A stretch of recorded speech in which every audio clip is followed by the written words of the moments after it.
Well, it started with the agency in Kankakee, KC Casa. The people who were working there were getting calls from people in Iroquois County.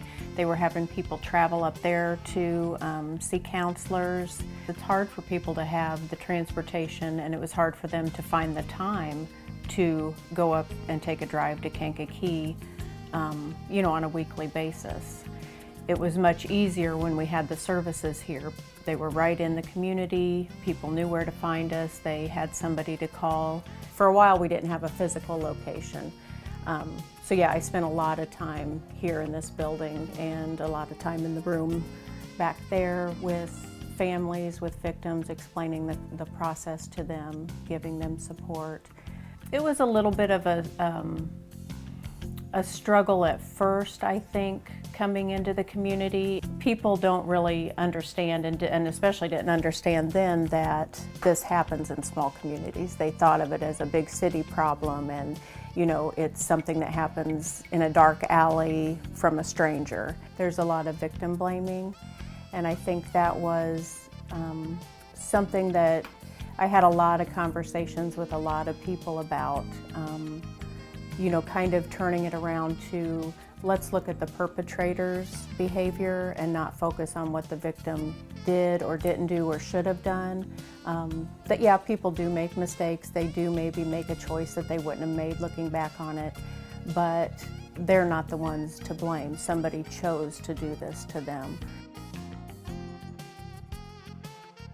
When we first came and I was sitting in the office and waiting for the phone to ring, I mean, it didn't just start ringing, automatically.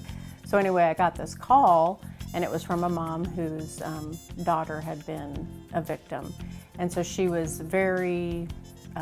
talking very fast and just very upset and very confused about everything. And of course, I was very new, but very anxious to help her, but also unsure of myself. And I remember towards the end of the conversation, she said, "Where have you been all this time?" And that just made me feel really concrete how much this is needed here. Another thing we worked hard on was to get a community educator here.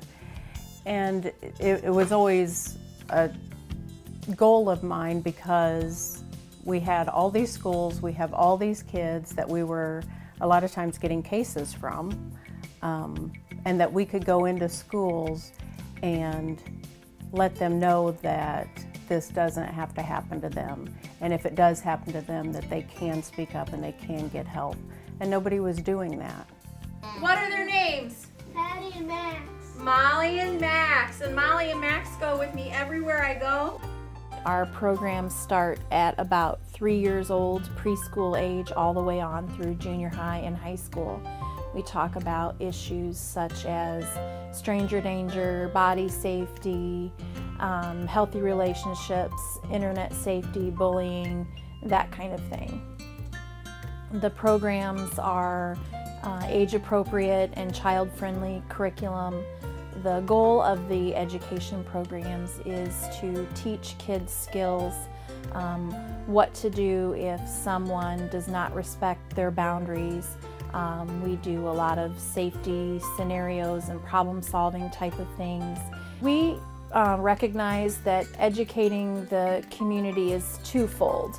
We want to educate the students and keep kids safe, but another component of that is educating adults as well. So we do education programs for parents, for teachers, pretty much any population that is interested in learning more about the subject. We will do education programs for them.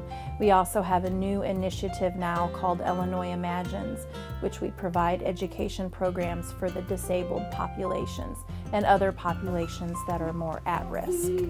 Very good. Thank you guys for being listeners today.